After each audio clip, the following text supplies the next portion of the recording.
ದಾವಣಗೆರೆಯಲ್ಲಿ ನಾವೆಲ್ಲ ನಮಗೇನು ಕಣ್ಣಿಗೆ ಕಾಣ್ತಾ ಇದೆ ಅಂತಂದ್ರೆ ಶ್ರೀನಿವಾಸ್ ದಾಸ್ ಕರಿಯಪ್ಪ.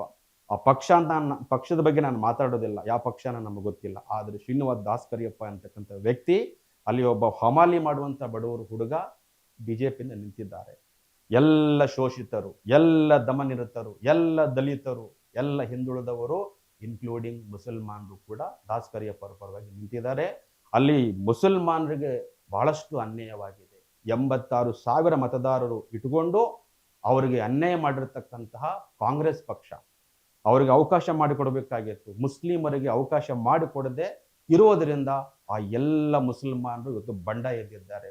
ನೀವು ಯಾವನೋ ಒಬ್ಬ ಸಾದಿಕ್ ಪೈಲ್ವಾನನ್ನ ನೀವು ಒಳಗೆ ಹಾಕೋಬಹುದು, ಒಬ್ಬ ಸಾದಿಕ್ ಪೈಲ್ವಾನ್ ಅವರನ್ನ ನೀವು ಅಲ್ಲಿಗೆ ಅವರನ್ನ ನ್ಯೂಟ್ರಲ್ ಮಾಡಿಸಬಹುದು, ಇನ್ನೊಬ್ಬ ಮುಸಲ್ಮಾನನ ನೀವು ಆದರೆ ಅಲ್ಲಿರ್ತಕ್ಕಂಥ 86,000 ಮುಸಲ್ಮಾನರನ್ನ ನ್ಯೂಟ್ರಲ್ ಮಾಡಲಿಕ್ಕೆ ಸಾಧ್ಯ ಇಲ್ಲ. ಅಲ್ಲಿರ್ತಕ್ಕಂಥ ಸಾವಿರಾರು ಜನ ಮುಸ್ಲಿಂ ಯುವಕರನ್ನ ನ್ಯೂಟ್ರಲ್ ಮಾಡಲಿಕ್ಕೆ ಸಾಧ್ಯ ಇಲ್ಲ. ನೀವು ರಾಜಕಾರಣಿಗಳನ್ನ ಇನ್ನಿತರ ಯಾರನ್ನಾದ್ರೂ ಕೂಡ ನೀವು ಒಳಗೆ ಹಾಕೋಬಹುದು, ಆದರೆ ಯುವಕರನ್ನ ಒಳಗೆ ಹಾಕೊಳ್ಳಿಕ್ಕೆ ಸಾಧ್ಯ ಇಲ್ಲ. ಅಲ್ಲಿರ್ತಕ್ಕಂಥ ಮುಸ್ಲಿಮರು, ಅಲ್ಲಿರ್ತಕ್ಕಂಥ ದಲಿತರು, ಅಲ್ಲಿರ್ತಕ್ಕಂಥ ಎಲ್ಲ ಹಿಂದುಳಿದವರು ಇವತ್ತು ಆ ಒಂದು ಕುಟುಂಬದ ವಿರುದ್ಧವಾಗಿ ಮತದಾನ ಚಲಾವಣೆ ಮಾಡತಕ್ಕಂಥ ಸಂದರ್ಭನೂ ಕೂಡ ಬರ್ತಾ ಇದೆ. ಹಾಗಾಗಿ ನನ್ನ ಪ್ರಕಾರ ಅಲ್ಲಿ ಶ್ರೀನಿವಾಸ್ ದಾಸ್ ಕರಿಯಪ್ಪ ಅವರಿಗೆ ಒಂದು ಒಳ್ಳೆಯ ಅವಕಾಶ ಇದೆ ಅಂತ ಹೇಳಲಿಕ್ಕೆ ಬಯಸ್ತೀನಿ.